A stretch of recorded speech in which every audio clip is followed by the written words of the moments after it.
పగిలి ముక్కలవుతున్న భీకర దృశ్యం అలలెగసిన తడి అలజడి ఆగ్రహ తేజమై రూపు దాల్చిన సత్యం ఆంధ్రత్రాణ పరాయణ దీక్షా పర్వం అహో ఆరంభం ధీరా ధీరా ధీరా ధీరా ఓరణ ధీరా రారా రారా తేరా తీసే వెలుగైనా ధీరా ధీరా ధీరా ధీరా ఓరణ ధీరా రారా రారా తేరా తీసే వెలుగైనా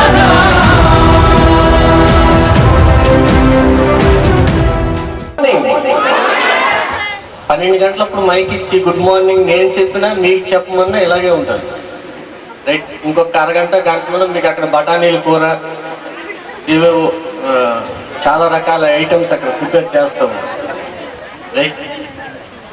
నేను ఎప్పుడు సతీష్ ఒకటే చెప్తాను, 11 గంటలకు పిల్లు నాకు సతీష్, ఒక అరగంట పావు గంట మాట్లాడి వెళ్ళిపోతానండి. పాపం ఎప్పుడు అలాగే సార్ 11 గంటలకే మీరు వచ్చేద్దరుగాని అని అంటాడు, కానీ ఎప్పుడు మా సతీష్ 12 గంటలకే నాకు మైక్ ఇస్తాడు. 12 గంటలకు మైక్ ఇచ్చి 12:20 కల్లా మీరు వాచ్లు చూస్తారు, సతీష్ వాచ్ చూస్తారు, వెళ్ళిపోమండు వాచ్ చూస్తే చాలు హ్యాపీ అని చెప్పడం అదొక సిగ్నల్. సరే, మీకు ఒకటే ప్రామిస్ చేస్తా ఉన్నాను, మీరు వాచ్ చూసిన మరుక్షణం నేను మైక్ కింద పెట్టేస్తాను, ఓకేనా? వాచ్లు కట్టుకుని వచ్చారా? రైట్. మీలో ఎవరు వాచ్ చూసినా కూడా దాని అర్థం ఏంటంటే చాలు బాబు అని చెప్పండి, ఓకేనా? మీకు ఆ ఛాన్స్ ఇచ్చాను, ఇంకో ఛాన్స్ నేను తీసుకోను, రైట్. సతీష్ ఇప్పుడు ఒకటి చెప్తా ఉన్నారు.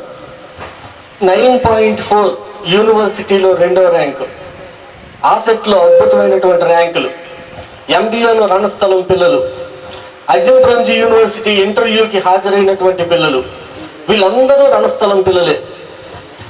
నేను 8 సంవత్సరాల పాటు ఒక పేరున్న ఇంజనీరింగ్ కాలేజీలో ట్రైనింగ్ అండ్ ప్లేస్మెంట్ డిపార్ట్మెంట్లో ఉండి ఇంజనీరింగ్ పిల్లలకి అంతవరకు చదువు చెప్పి రకరకాల కంపెనీల్లో ఉద్యోగాలు ఇప్పించి డిగ్రీ పతనం అయిపోతున్నటువంటి దశలో 2012-13 డిగ్రీ అంటే కాలక్షేపం, డిగ్రీ అంటే కేవలం ఫీజు రియంబర్స్మెంట్, డిగ్రీ అంటే కేవలం స్కాలర్షిప్, అలాంటి రోజుల్లో ఇంజనీరింగ్ కాలేజీలను వదిలేసి డిగ్రీ కాలేజీల వైపు చూద్దామని చెప్పి కొన్ని డిగ్రీ కాలేజీలు నేను తీసుకున్నాను. అందులో రణస్థలం ఒకటి. 2013 ఆ రోజు రణస్థలం సాయి డిగ్రీ కాలేజీలో 62 పిల్లలు ఉండేవారు, 62 మంది పిల్లలు, మొత్తం అన్ని గ్రూపులు కలిపి నేను చెప్తా ఉన్నాను, 62 మంది పిల్లలు. ఆ రోజు నేను నా ఫ్రెండ్స్తో చెప్పాను, రణస్థలంలో శ్రీ సాయి డిగ్రీ కాలేజీ కూడా ఒకటి నేను తీసుకుంటున్నాను, అక్కడ 62 మంది పిల్లలు ఉన్నారండి. రణస్థలం ఏంటి, అక్కడ డిగ్రీ కాలేజ్ ఏంటి, అక్కడ పిల్లలు ఏంటి, అక్కడేం చదువు చెప్తాము, అదేం ఊరు, అదేం పిల్లలు అని అన్నారు. అదే నాకు ఛాలెంజ్ అని అనుకున్నాను. కట్ చేస్తే 2017లో 370 మంది పిల్లలు ఇక్కడ ఉన్నారు, 370 మంది పిల్లలు ఉన్నారు. 370 మంది పిల్లల్లో యూనివర్సిటీ 2వ ర్యాంక్ మన సాయి డిగ్రీ కాలేజీ పిల్లదే, ఇందాక చెప్పింది. అజిం ప్రేమ్జీ యూనివర్సిటీ, ప్రపంచ ప్రఖ్యాతిగాంచినటువంటి విప్రో అజిం ప్రేమ్జీ నెలకొల్పినటువంటి అజిం ప్రేమ్జీ యూనివర్సిటీ ఇంటర్వ్యూ దాకా వెళ్ళినటువంటి పిల్లలు మన సాయి డిగ్రీ కాలేజీ పిల్లలే. ఈరోజు ఆసెట్లో ఉత్తమమైనటువంటి ర్యాంకులు సాధించినటువంటి పిల్లలందరూ కూడా సాయి డిగ్రీ కాలేజీ పిల్లలే. ఈరోజు ఎంబీఏలో ఈరోజు మన సతీష్ చెప్తా ఉన్నారు, ఎంబీఏకి వెళ్ళినటువంటి పిల్లలు కూడా మన సాయి డిగ్రీ కాలేజీ పిల్లలే. నేను ఒకటే నమ్ముతాను, డిగ్రీ కాలేజీ పిల్లలు ఇంజనీరింగ్ కాలేజీ పిల్లల కంటే ఏమంత తక్కువ కాదు. మీరు తారా జవ్వలు అంటారు, ముట్టించినోడు ఉంటే చాలు మీరు ఎగురుతారు. ఆ ముట్టించినోడు లేకే ఇంతకాలం డిగ్రీ కాలేజీ పిల్లలు ఇలాగా 3rd కేటగిరీ పిల్లల్లాగా, అంటే చదువుకుంటే ఇంజనీరింగ్, తెలివైనోడైతే ఇంజనీరింగ్, డబ్బున్నోడు ఇంజనీరింగ్, మిగిలినటువంటి సరుకంతా డిగ్రీ అన్నటువంటి ఆలోచనలో సమాజం ఉంది, అన్నటువంటి ఆలోచనలో తల్లిదండ్రులు ఉన్నారు, అన్నటువంటి ఆలోచనలో పిల్లలు ఉన్నారు. దాన్ని ఈరోజు మనం బ్రేక్ చేసాం. ఈరోజు దాదాపుగా 10 ఇంజనీరింగ్ కాలేజీలలో 10 ఇంజనీరింగ్ కాలేజీలు శ్రీకాకుళంలో ఉంటే 6 కాలేజీలు మూతపడిపోయాయి. 6 కాలేజీలు మూతపడిపోయి గట్టిగా నడుస్తున్నటువంటి కాలేజీలు ఒక 4. ఆ 4 కూడా రానున్న కాలంలో నిలదొక్కుంటాయో పోతాయో కూడా తెలియనటువంటి పరిస్థితి. రానున్నటువంటి ప్రపంచం అంతా కూడా డిగ్రీ కాలేజీ పిల్లలదే, రానున్నటువంటి భవిష్యత్ అంతా కూడా డిగ్రీ కాలేజీ పిల్లలదే. ఈరోజు కంపెనీలకు పిల్లలు కావాలంటే అది ఇంజనీరింగ్ పిల్లలు కాదు, డిగ్రీ కాలేజీ పిల్లలే. రవ్వంత ఆత్మస్థైర్యం మీకుంటే, ఆ కాన్ఫిడెన్స్ మీకుంటే, ఆ కమ్యూనికేషన్ స్కిల్స్ మీకుంటే, ఆ స్పృహ మీకుంటే రానున్నటువంటి కాలంలో భవిష్యత్తు మీదే. గత 3 సంవత్సరాలుగా చూస్తే, జాగ్రత్తగా అబ్జర్వ్ చేస్తే, సాయి డిగ్రీ కాలేజీలో మనం ఇక్కడ ఏపీఎస్ఎస్డిసితో ఒక లింకప్ పెట్టుకున్నాం. ఏపీఎస్ఎస్డిసి అంటే చాలా మందికి తెలియదు. ఏపీఎస్ఎస్డిసి అంటే Andhra Pradesh state skill development corporation, రాష్ట్ర నైపుణ్యాభివృద్ధి సంస్థ అని చెప్పి. రాష్ట్ర నైపుణ్యాభివృద్ధి సంస్థ 104 డిగ్రీ కాలేజీలు డాక్టర్ బిఆర్ అంబేద్కర్ యూనివర్సిటీ పరిధిలో ఉంటే, మన గ్రూప్ నడుస్తున్నటువంటి పద్మావతి డిగ్రీ కాలేజ్ ఒకటి నర్సనపేటలో, మన మీ తోటి ఫ్రెండ్స్ కొంతమంది అక్కడే చదువుతూ ఉన్నారు, ఏపీఎస్ఎస్డిసి. అక్కడ వాళ్ళ కోసం 30 ప్రొజెక్టర్లు, solar system, CC camera system, ప్రతి వారం కూడా ఒక అర్థమెటిక్ చెప్పడానికో, రీజనింగ్ చెప్పడానికో ఒక మెంటర్ రెగ్యులర్గా వచ్చి ఫైనల్ ఇయర్ లోపు పిల్లలకి కాంపిటేటివ్ ఎగ్జామినేషన్స్ కోసం తర్ఫీదు ఇచ్చి డిగ్రీ అయిపోయిన వెంటనే ఉద్యోగం వచ్చేలాగా ట్రైనింగ్ ఇస్తా ఉన్నారు. 104 డిగ్రీ కాలేజీలు జిల్లాలో ఉంటే 7 కాలేజీ, అది రణస్థలం సాయి డిగ్రీ కాలేజ్ అని అంటే, ఏపీఎస్ఎస్డిసి మేనేజర్ నాకు ఒక ఇన్సూరెన్స్ ఇచ్చారు, ఒక ప్రామిస్ చేశారు, ఈ ఏడాది సెప్టెంబర్ కల్లా APSSDC centre Ranasthalam Sri Sai degree కాలేజీలో కూడా ఉంటుంది. ఇకపై ఇక్కడ ఉండేటటువంటి పిల్లలందరూ కూడా ఏపీఎస్ఎస్డిసిలో రిజిస్టర్ అయ్యి ఫైనల్ ఇయర్కి వచ్చేసరికల్లా ఏదో ఒక ఉద్యోగం సాధించే దిశగా మేము ట్రైన్అప్ చేస్తాం. ఇక్కడ చుట్టుపక్కల అనేక కంపెనీలు ఉన్నాయి. రెడ్డీస్ ఉంది, అరబిందో ఉంది, రకరకాల కెమికల్ కంపెనీస్ ఉన్నాయి. మీరు కెమిస్ట్రీ పాస్ అయ్యి డిగ్రీ పాస్ అయితే ఎక్కడో ఒక దగ్గర మా తాలూకు రెఫరెన్స్ తో ఉద్యోగం ఇప్పించేటటువంటి బాధ్యత మాది. డిగ్రీలు అయిపోయిన తర్వాత ఖాళీగా తిరిగేటటువంటి పరిస్థితి మన పిల్లలకి రాకూడదు. ఏ ఉద్యోగానికి వెళ్ళాలి అన్నటువంటి పరిస్థితి మన పిల్లలకి రాకూడదు. డిగ్రీలు పూర్తి చేయాలా, కాంపిటేటివ్ ఎగ్జామినేషన్స్ రాయాలా, ఒక బ్యాంక్ ఎగ్జామినేషన్ కొట్టాలా, ఒక ఎస్ఐ ఎగ్జామినేషన్ కొట్టాలా, లేకపోతే ఇక్కడ ఉండేటటువంటి ఏదో ఒక కెమికల్ ఫ్యాక్టరీలో ఒక మంచి ఉద్యోగానికి వెళ్ళాలి. చాలా మంది పిల్లలు మా దగ్గరికి వస్తారు, 10వ తరగతి పాస్ అయ్యి ఇంటర్మీడియట్ పాస్ అయిన తర్వాత ఆ కంపెనీలు పిలుస్తున్నాయి, ఇల్లీ కంపెనీలు పిలుస్తాయని. మిత్రులారా, ఒక్కటే గుర్తుపెట్టుకోండి, 10వ తరగతి పాస్ అయినటువంటి వాడికి ఆ కంపెనీలో గేట్ దగ్గర వాచ్మెన్ ఉద్యోగం తప్ప ఇంటి పట్టుకోను. దయచేసి ఏ కంపెనీలకి కూడా ఉద్యోగం కోసం అని మీరు వెళ్ళకండి. ఆ ఉద్యోగాలు మీరు నెల, 2 నెలలు, 3 నెలల కంటే ఎక్కువ చేయలేరు. దానివల్ల 2 రకాల ప్రమాదాలు ఉన్నాయి. ఒకటి, నాణ్యమైనటువంటి ఉద్యోగం రాదు, నాణ్యమైనటువంటి ఉద్యోగం రాదు.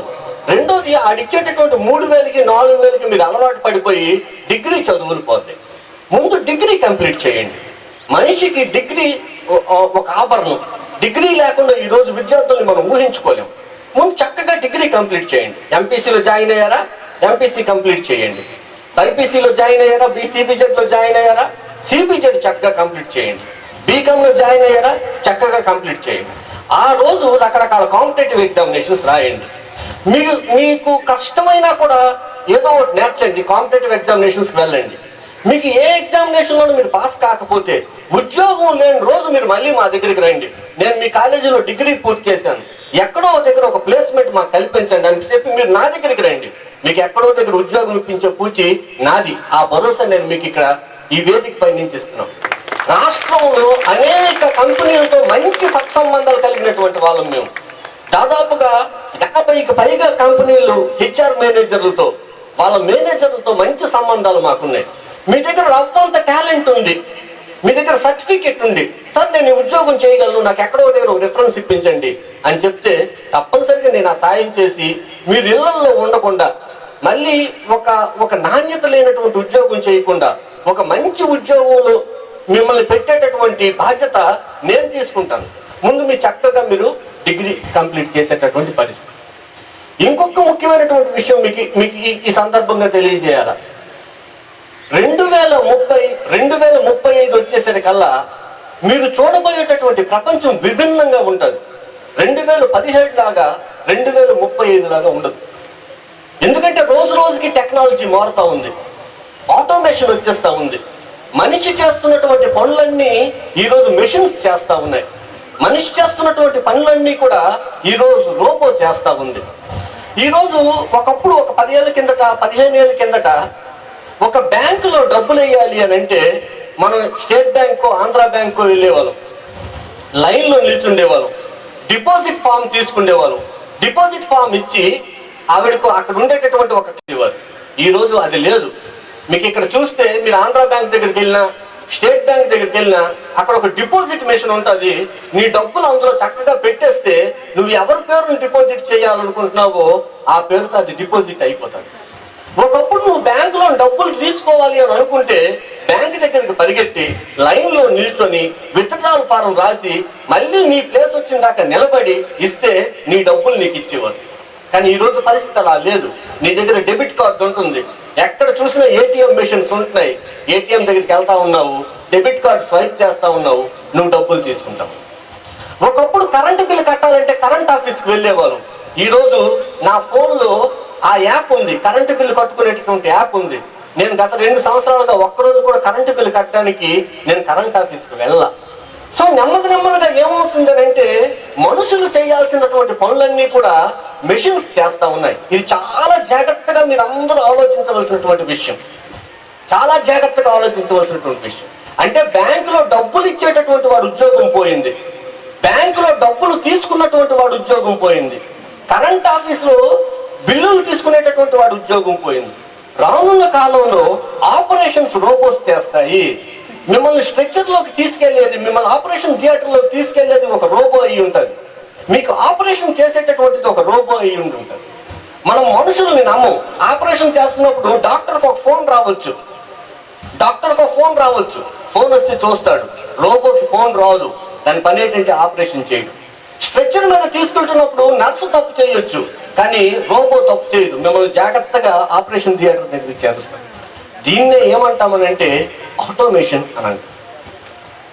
మొదటి ప్రపంచ యుద్ధానికి ముందు, హిస్టరీ పిల్లలు ఇక్కడ లేదు కానీ కాస్త ఆలోచిస్తే తెలుస్తుంది. మొదటి ప్రపంచానికి యుద్ధానికి ముందు ఈ సృష్టిలో, ఈ ప్రపంచంలో అత్యంత విలువైనటువంటి జీవి ఏదైనా ఉంది అని అంటే అది గుర్రం, హార్స్.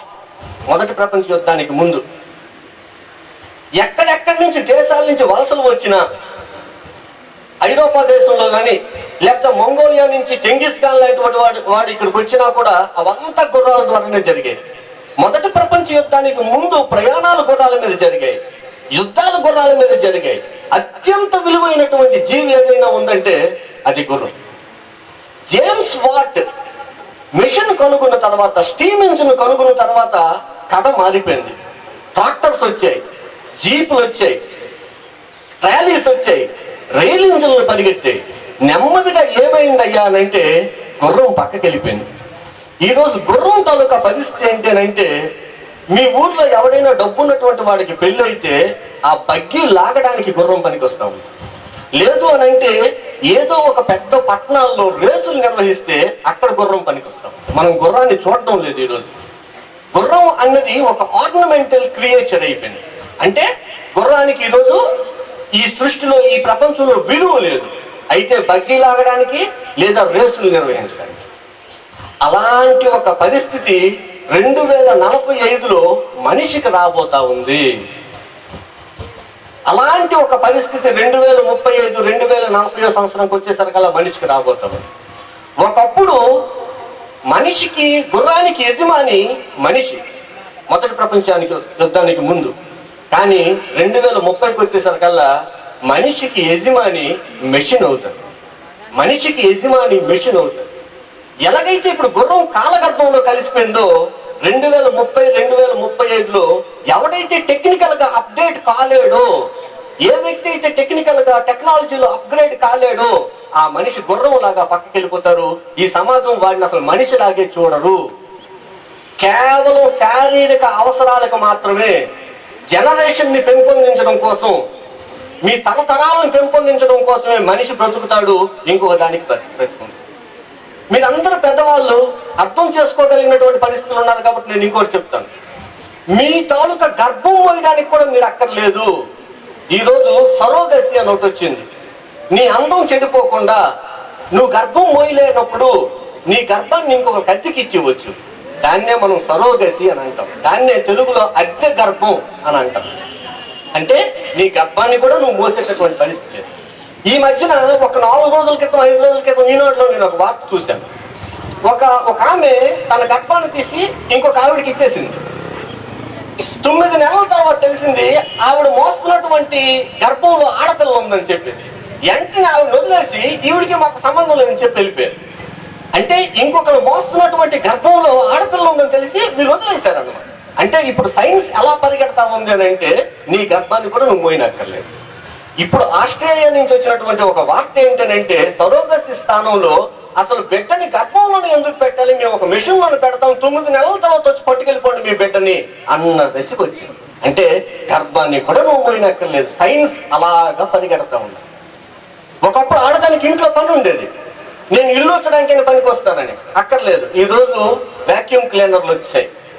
ఒకప్పుడు గిన్నెలు తోముకుంటాను పనికి వస్తాను అనుకునే వాళ్ళు, అక్కర్లేదు. ఈ రోజు గిన్నెలు తోమేటటువంటి మెషిన్ వచ్చేసింది. ఒకప్పుడు కొన్ని బట్టలు చుక్కని బతికేస్తానని అనుకోవచ్చు, లేదు. ఈ రోజు వాషింగ్ మెషిన్స్ వచ్చాయి. ఈ రోజు ఇంటికి నీ అవసరం లేదు. నువ్వు టెక్నాలజికల్ గా అప్డేట్ కాకపోతే, నువ్వు కానీ సాంకేతికంగా అప్డేట్ కాకపోతే నిన్ను మనిషిగా చూసేటటువంటి వాళ్ళు ఈ ప్రపంచంలో ఉండరు. నా కూతురు నర్సనపేటలో ఒక సాధారణమైనటువంటి పాఠశాలలో చదువుతుంది. అదేమి ఇంటర్నేషనల్ స్కూల్ కాదు. ఇంటర్నేషనల్ స్కూల్ అని అంటే ఏ ఓక్రిడ్జ్ ఇంటర్నేషనల్ స్కూల్, ఏ సెయింట్ వ్యాలీ ఇంటర్నేషనల్ స్కూల్, అక్కడ 1వ తరగతికి 1,75,000. కానీ నా కూతురు ఒక సాధారణమైనటువంటి ప్రైవేట్ పాఠశాలలో చదువుతా ఉంది, 4వ తరగతి చదువుతా ఉంది. మొన్న ఆదివారం వాళ్ళు మాకు స్టాఫ్ మీటింగ్ పెట్టారు, పేరెంట్స్ అందరికీ కూడా. అక్కడ చదువుతున్నటువంటి పిల్లలకి అందరికీ కూడా ఒక స్టాఫ్ మీటింగ్ పేరెంట్స్ మీటింగ్ పెట్టారు. ఆ పేరెంట్స్ మీటింగ్ లో వాళ్ళు ఏం చెప్పారంటే మా పాప చదువుతున్నటువంటి ఇంగ్లీష్ టెక్స్ట్ పుస్తకం అంతటికీ కూడా ఒక యాప్ ఇచ్చారు. అంటే ఆ టెక్స్ట్ పుస్తకం ఓపెన్ చేసిన తర్వాత నా మొబైల్ ఫోన్ దాని మీద పెట్టి స్కాన్ చేస్తే మొత్తం ఆ టెక్స్ట్ పుస్తకంలో పాఠాలన్నీ ఇందులోకి వచ్చేస్తాయి. ఒక టీచర్ పాఠం చెప్తా ఉంటారు ఇందులోనే.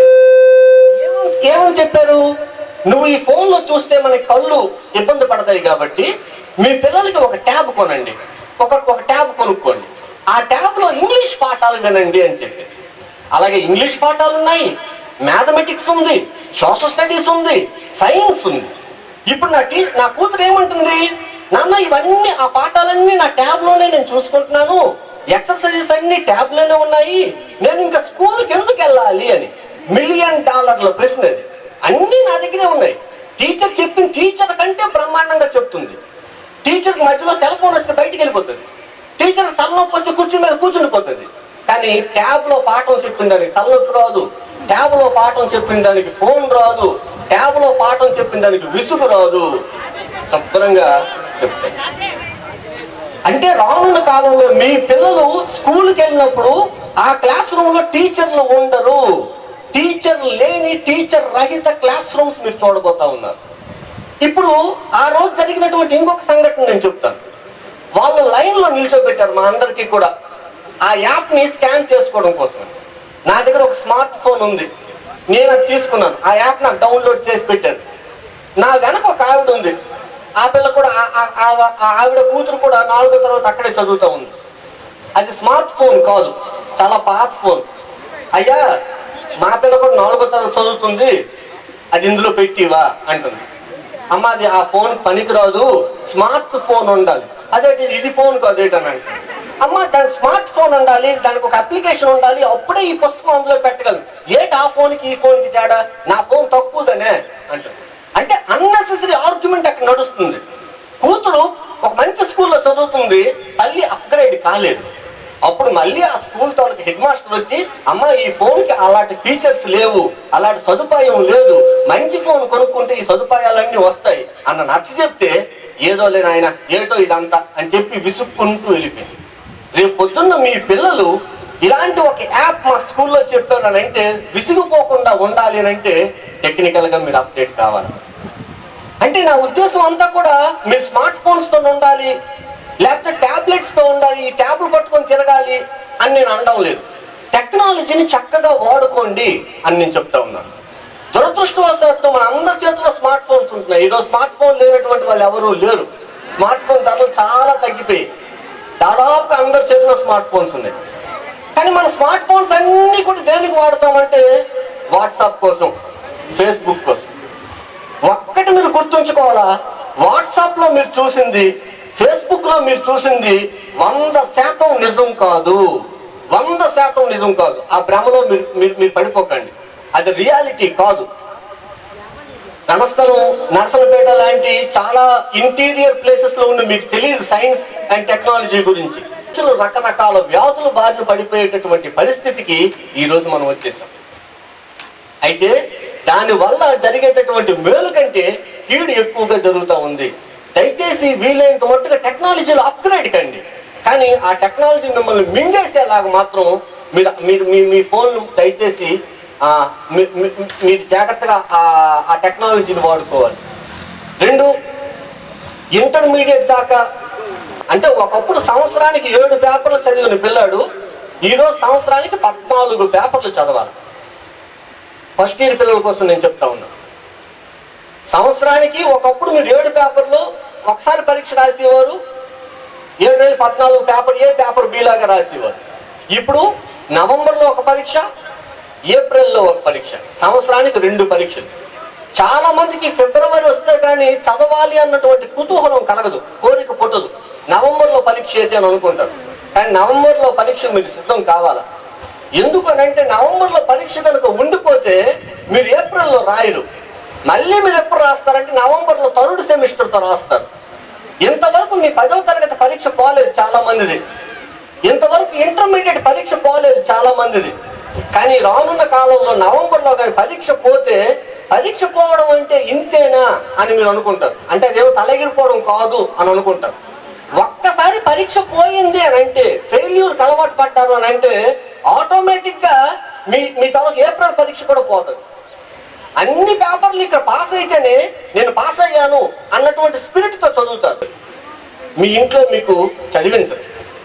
అంటే ఫైనల్ ఇయర్కి వచ్చేసరికల్లా మీరు ఏ 3,000 ఏ 4,000 రూపాయలు కేవలం సప్లిమెంటరీ ఫీజుల కోసమే కట్టాలి. అలాంటి పరిస్థితుల్లో మన తల్లిదండ్రులు ఉంటారని నేను అనుకోను. మీ స్కాలర్షిప్ డబ్బులు మీ తాలూకా ఎగ్జామినేషన్ ఫీజులకి, మీ తాలూకా పుస్తకాలకి సరిపోవాలి తప్ప సప్లిమెంటరీ ఫీజుల కోసం వాడకూడదు. రెండవది, పరీక్ష పోవడం అంటే అది ఒక సామాజికమైనటువంటి నేరం, దాన్ని సోషల్ క్రైమ్ అని అంటాం. నేను ఈ మధ్యన బీసీ వెల్ఫేర్ ఆఫీస్ మీటింగ్కి వెళ్ళాం. ఆ రోజు డిగ్రీ చదువుతున్నటువంటి పిల్లలకి మీ స్కాలర్షిప్ల కోసం, మీ రియంబర్స్మెంట్ల కోసం గవర్నమెంట్ వెచ్చిస్తున్నటువంటి సొమ్ము ఒక్క జిల్లాకి 100 కోట్లు. చూస్తే సంవత్సరానికి 100 మందికి ఉద్యోగాలు రావడం లేదు. 100 కోట్లు గవర్నమెంట్ ఖర్చు పెడితే జిల్లా వ్యాప్తంగా 100 మందికి ప్రభుత్వ ఉద్యోగాలు రావడం లేదు. మిస్ మ్యాచ్ అయిపోవడం లేదు. ఎవరు డబ్బు ఈ 100 కోట్లు కూడా? ఏ రాజకీయ నాయకులు మీకు ఎంత ఖర్చు పెట్టడం లేదు. తెలుగుదేశం ప్రభుత్వం లేదా కాంగ్రెస్ ప్రభుత్వం ఇదిగో ఈ 100 కోట్లు ఉంటున్నాను అట్లా. మన డబ్బే మళ్ళీ మనకు 100 కోట్లుగా రిటర్న్ చేస్తూ ఉంది. ఈ మధ్యకాలంలో మీరు ఎంతమంది బజార్కి వెళ్ళారో తెలియదు, కానీ నాకు గుర్తు వంకాయలు 80 రూపాయలు ఎక్కువనిది, నాకు గుర్తు టమాటాలు 110 రూపాయలు ఎక్కువనిది. అంటే ఈరోజు కూరగాయల ధరలు, రేపు పొద్దున మీ అమ్మకి టమాటా పప్పు వండమంటే ఒళ్ళు వణికిపోతుంది అనమాట. టమాటా పప్పు మనం తినగలమా అమ్మ అని 100 రూపాయలు. వంకాయలు కేజీ వంకాయలు 70 రూపాయలు 80 రూపాయలు. ఒక వంకాయ ఎంత పడింది అంటే 6 రూపాయలు 7 రూపాయలు వంకాయ పడతా ఉంది. తినగలిగేటటువంటి పరిస్థితి లేదు. నిత్యావసర ధరలు విపరీతంగా పెరుగుకొని ఇక్కడికి వచ్చారు. ఆల్రెడీ చదువుకున్నటువంటి పిల్లలు ఉన్నారు. 3 సంవత్సరాల్లో మీ డిగ్రీలు పూర్తి చేయాలా. డిగ్రీలు పూర్తి చేయడమే కాదు, ఒక మంచి కాంపిటేటివ్ ఎగ్జామినేషన్లో అర్హత సాధించగలగాల. మీకు ఏదైనా సాయం కావాల్సి వస్తే ప్రిన్సిపల్ ద్వారా నాకు తెలియజేయండి, మేము అది తప్పనిసరిగా నెరవేరుస్తాం. అంతే తప్ప మీ డిగ్రీ కాగితాలు చిత్తు కాగితాలు అయిపోకూడదు. అవి చల్లని 500 రూపాయల నోట్లు కాకూడదు, చల్లని రూపాయలుగా మారిపోకూడదు. నేను లాస్ట్ టైం మీ ఫస్ట్ ఇయర్ పిల్లలతో మాట్లాడినప్పుడు చెప్పాను, నీ తాలూకా సర్టిఫికేట్, మీ తాలూకా డిగ్రీ సర్టిఫికేట్ పట్టుకొని ఒక టీ కొట్టుకెళ్ళి నేను 5 రూపాయలు తేలేదు అందాక ఈ సర్టిఫికేట్ ఉంచుకొని నాకు టీ ఇయ్యు అని అంటే ఎవరు టీ కూడా నీకు ఇవ్వడు. నీ సర్టిఫికేట్ పట్టుకొని వెళ్ళి నాకు ఆకలేస్తుంది, నా దగ్గర సమోసాకి 5 రూపాయలు లేదు, ఈ ప్రొవిజనల్ సర్టిఫికేట్ నువ్వు ఉంచుకొని నాకు ఎవడు నీకు సమోసా ఒకటి ఎవడు ఆ సర్టిఫికేట్ ఉంచుకొని. ఎందుకంటే సమోసా కట్టడానికి ఆ సర్టిఫికేట్ పనికి రాదు, ఎంత ముఖ్యం ఉంటుంది. సమోసా కూడా ఎవడు ఆ సర్టిఫికేట్ తోటి. సో అలాంటి సర్టిఫికెట్లు మనకొద్దు. ఆ సర్టిఫికెట్ తో పాటు అదనపు నైపుణ్యం మనకు కావాలా, ఇంకేదో స్కిల్ మనకు కావాలా, మనం సెటిల్ కావాలా. అంతే తప్ప కాలక్షేపం డిగ్రీలు మనకొద్దు.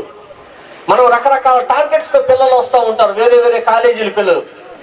నా బతుకు అయిపోయింది, మీ బతుకు అలాగే చేసిస్తాం. అన్ని పిల్లలు రెడీగా మీ పక్కన ఉంటారు. దయచేసి అలాంటి వాళ్ళతో స్నేహాలు చేయకండి. ఒక్కటే చెప్తున్నాను మై డియర్ ఫ్రెండ్స్, ఈ 3 సంవత్సరాలు ఎలా ఉంటారో రానున్న 30 సంవత్సరాలు మీరు అలాగే ఉంటారు. ఈ 3 సంవత్సరాలు ఏంటి చదువుతారో మీ 30 సంవత్సరాల భవిష్యత్తు అది. ఈ 3 సంవత్సరాలు లేజీగా గడిపి పెడతాం. మానిటర్ ఇచ్చాను, ఆన్లైన్ క్లాసెస్ చెప్పిస్తా ఉన్నాను. అవన్నిటిని మీరు చక్కగా వినియోగించుకొని ఫైనల్ ఇయర్కి వచ్చేసరికల్లా ఆడపిల్ల మగపిల్లడని తేడా లేకుండా, మగపిల్లల కోపం వస్తుందేమో నేను ఈ మాట అంటే, వాళ్ళు మీకు ఏ రకంగా కూడా కాంపిటీషన్ కాదు. యూనివర్సిటీ ఫస్ట్ మొదటి 6 ర్యాంకులు ఆడపిల్లలవే. యూనివర్సిటీ ఫస్ట్ మొదటి 6 ర్యాంకులు 9.7 పాయింట్లు తెచ్చి యూనివర్సిటీ ఫస్ట్ ర్యాంక్ లో నిలిచిన అమ్మాయి మన కాలేజీ అమ్మాయి, పద్మావతి డిగ్రీ కాలేజ్ అమ్మాయి మట్ట ఝాన్సీ. 9.7 ఝాన్సీ. ఆ తర్వాత యూనివర్సిటీ సెకండ్ ర్యాంక్ మళ్ళీ ఇప్పుడు చెప్పినటువంటి అమ్మాయితో పాటు దుద్దు మాధవి అని చెప్పి 9.4 మళ్ళీ మన గ్రూప్ ఆఫ్ కాలేజ్ చేస్తే university second rank. University third rank మన శారదా డిగ్రీ కాలేజ్ శ్రీకాకుళం, అక్కడ అమ్మాయి పేరు భార్గవి, ఆ అమ్మాయిది యూనివర్సిటీ థర్డ్ ర్యాంక్. వరుసగా 6 ర్యాంకులు తీసుకుంటే అమ్మాయిలే. ఇంటర్మీడియట్ టాపర్స్ మీరే, ఎంసెట్ లో ర్యాంకర్స్ మీరే, బ్యాంక్ ఉద్యోగాలు మీవే. మేమేమి మీ కాంపిటీషన్ కావు. సగం కాంపిటీషన్ ఇక్కడ తెగిపోయింది. ఇక్కడ చదువుకోగలిగిన పరిస్థితి మీదే. ఈ రోజుల్లో జెండర్ తేడా లేదు, అన్ని అవకాశాలు మీకున్నాయి. సో కాస్త చదువు మీద దృష్టి పెట్టండి, మంచి ఫలితాలతో పాస్ అవ్వండి.